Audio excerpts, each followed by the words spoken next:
अस्सलामुअलैकुम, welcome back to my channel SK world. आज मैं लेकर आई हूँ आप सबके लिए फ्रूट सैलेड की बहुत ही जबरदस्त सी रेसिपी। ये वही सैलेड है जो अक्सर हमें शादी ब्याह में सर्व किया जाता है और हम इसे रशियन सैलेड कहते हैं, जबकि रशियन सैलेड बिल्कुल डिफरेंट बनता है। उसमें वेजिटेबल्स वगैरह भी ऐड किया जाता है। इसे कहते हैं फ्रूट सैलेड। सो फ्रूट सैलेड की परफेक्ट रेसिपी के साथ मैं आज हाजिर हूँ। रेसिपी पसंद आए तो लाइक और शेयर करना मत भूलिएगा। तो चलिए वीडियो को स्टार्ट करते हैं। तो जनाब यहाँ पर मैंने ले लिए हैं 1 किलो के करीब सेब, 1 कप के करीब म्यूनीस लिया है, 1 पैकेट यहाँ पर मैंने लिया है क्रीम। ये वही क्रीम है ऑलपर्स और मिल्क पैक जो हम नॉर्मल यूज करते हैं। और शुगर ली है मैंने तकरीबन 5 to 6 टेबल स्पून। अगर आपको ज्यादा पसंद है तो आप ज्यादा इसमें ऐड कर सकते हैं। एक पाइनएप्पल टीन कॉकटेल ले लिया है मैंने। ये सारा का सारा इसमें ऐड नहीं करना, तकरीबन 1 कप के करीब पाइनएप्पल इसके अंदर ऐड करना है। ये है 1 किलो सेब के साथ परफेक्ट मेजरमेंट के साथ मैं ये रेसिपी आपको बता रही हूँ। याद रखिएगा आपने सेब जो है जूसी सेब लेना है। अगर आपको ग्रीन वाले सेब मिलते हैं ना तो आप वो भी इसमें ऐड कर सकते हैं। अच्छी तरह से वॉश करेंगे। वॉश करने के बाद इसे पील कर लेंगे, यानी कि इसके छिलके उतार लेंगे। बहुत ही आसान रेसिपी है, इसे बनाना कोई मुश्किल काम नहीं है। अगर आपको मेरी ये रेसिपी पसंद आती है तो इसे प्लीज लाइक कर दीजिएगा, अपने दोस्तों के साथ शेयर कर दीजिएगा। और अगर आपने मेरी अब तक चैनल को सब्सक्राइब नहीं किया तो प्लीज जल्दी से सब्सक्राइब कर लें। साथ में लगे बेल आइकन को प्रेस करना मत भूलिएगा। इससे मेरी आने वाली हर न्यू वीडियो की नोटिफिकेशन आप तक बआसानी पहुंच जाएगी। तो देखिए जनाब, यहाँ पर मैंने सारे के सारे जो सेब हैं उनके छिलके उतार लिए हैं।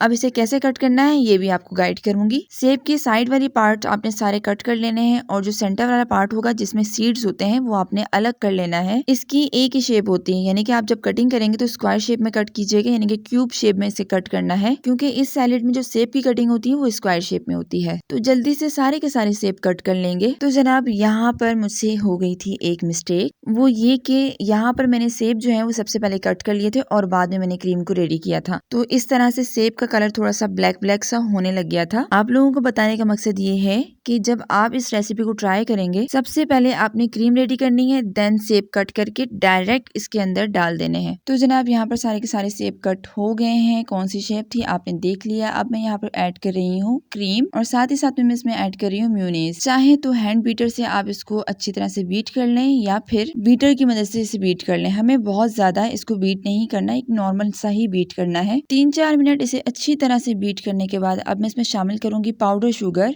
सिंपल है, आपने क्या करना है कि आपने चीनी को ग्राइंडर जार में डालना है और इसका पाउडर रेडी कर लेना है। चीनी का आपने पाउडर लाजमी बनाना है, इससे मिक्स करने में बहुत ही आसानी हो जाती है, क्योंकि हम जो है कोई लिक्विड इसमें ऐड नहीं कर रहे। सारा क्रीमी क्रीमी सा गाढ़ा गाढ़ा सा टेक्सचर है, तो चीनी जो है वो इस तरह से मिक्स नहीं होती, इसलिए इसका पाउडर बनाना लाजमी है। तो बस शुगर को मिक्स करने के बाद अब इसमें ऐड करेंगे हम सेब। सारे के सारे सेब इसके अंदर शामिल करने हैं, इसे अच्छी तरह से मिक्स कर लेना है। तो यहाँ तक आपने कोई भी लिक्विड इसके अंदर नहीं डालना, यानी कि पानी वगैरह कुछ भी इसके अंदर ऐड नहीं करना। ये इसी तरह से गाढ़ा गाढ़ा सा रहेगा।